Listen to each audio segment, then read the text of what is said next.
Aujourd'hui, on se retrouve chez Adrenaline Sport pour vous parler du Can-Am Maverick X3, le joyau de Can-Am côté performance. Et pour ça, on est avec Jérôme, notre expert Can-Am. Salut Jérôme, ça va? Salut, ça va bien, merci. Parle-nous de cette machine sportive. C'est, à mon avis, une des plus belles. Mais pas juste belle, elle est performante aussi. Exactement, donc c'est vraiment le fleuron de la gamme. Au niveau performance, donc sur les nouveautés 2023, sur le modèle d'entrée de gamme, on est passé de 120 à 135 HP. Okay. On a une nouvelle transmission P-Drive qui permet d'avoir plus de dynamisme, plus de répondants, une pression de turbo augmentée également. Donc on a vraiment une machine de guerre. Oui, vraiment. Et puis après on a la version au-dessus, donc le RR, lui qui va développer, qui développe toujours 200 HP. 200 HP, ça commence à être de la performance, pas à peu près.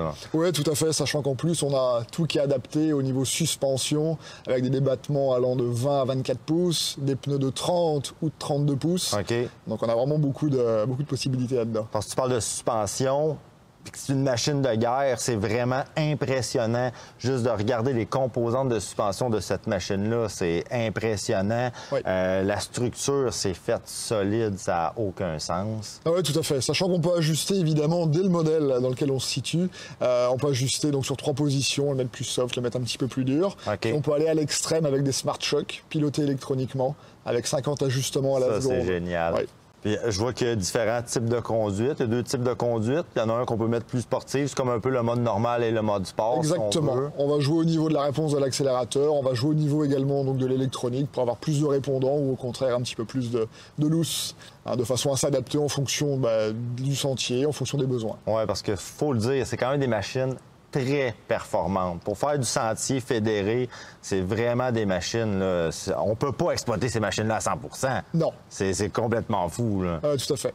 Puis moi, personnellement, je suis assez grand, toi aussi. Côté confort à l'intérieur, on réussit quand même à avoir beaucoup de confort pour une machine sportive. Oui, tout à fait. On est vraiment bien. C'est vraiment axé sur le pilote au niveau confort. Sachant qu'après, on a la possibilité d'avoir plus large. Donc après, avec des modèles qui font 72 pouces. Là, on est dans un 64. Oui. Mais ça existe en 72. Donc évidemment, dans les trails, le 72 n'est pas légal. Non, c'est ça. Là, on est vraiment rendu dans une machine de performance de course, de dunes de sable. Mais quand même, celle-là, moi, je trouve que on est dans le modèle qui est d'entrée de gamme chez le X3. Oui. Donc, un modèle d'entrée de gamme à 135 HP, c'est quelque chose quand même. Ah, c'est sûr. On a du rangement aussi. Je voyais qu'on a quand même du rangement pour faire du sentier. Oui, on parle de c'est une machine de course, mais on a quand même le coffre à gants, on a des porte-gobelets, on a ici aussi rangement portefeuille, cellulaire. C'est quand même pas peu. Puis en arrière aussi, on peut mettre du stock. Oui, tout à fait. On a un support de fixation Link sur lequel on va pouvoir ajouter toute la gamme d'accessoires BRP avec des tanks à gaz complémentaires, un rangement, un support pour mettre une roue de spare éventuellement. Il y a une multitude d'accessoires qui est énorme là-dessus. Parce que c'est ça, avec Can-Am, on a les accessoires Link qui sont vraiment géniaux. C'est facile d'utilisation. Puis sur un Maverick X3, il y a aussi une panoplie d'accessoires qu'on peut ajouter. Là. Oui, on peut rendre son X3 complètement unique, avoir un modèle que personne n'aura finalement avec toutes les combinaisons possibles. Exactement, il y a des pare-brises, des demi-pare-brises, des pare-brises complets, le toit. Là, présentement, on est dans la version qui est d'entrée de gamme, donc on n'a pas d'ajout nécessairement. Tout à fait. Voilà, on peut aller maintenant désormais avec des toits audio, donc avec un toit audio avec un lift complet. Ça, c'est nouveau, je crois. Hein? C'est arrivé l'année dernière, effectivement, et puis c'est quelque chose qui plaît bien, c'est un must aujourd'hui. Ça donne un petit cachet complémentaire, puis ça rajoute encore une touche de fun au produit.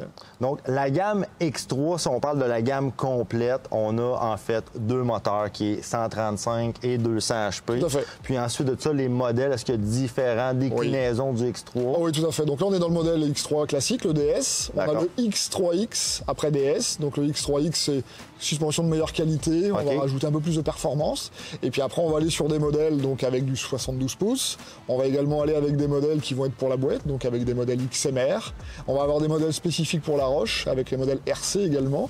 Et puis on va avoir les modèles donc 4 places qui se déclinent également de la même façon. Donc on en a vraiment pour tous les goûts. Vous voulez le look sportif, peu importe votre utilisation, il va avoir le Maverick X3 pour vous. Ah, tout à fait. Okay. Donc, si on veut voir la machine, si on est intéressé, si on veut avoir plus de détails, on va voir les spécialistes, c'est vous. Donc, on a Adrenaline Sport, TY Moteur. Oui. Clermont, Québec, Montmagny et Saint-Georges, et puis TY Moteur à Lévis et Saint-Raphaël. Donc 5, 6 concessions, 6 concessions, parfait. Donc passez les voir, toujours très intéressant si vous voulez la machine de performance, ben c'est ça.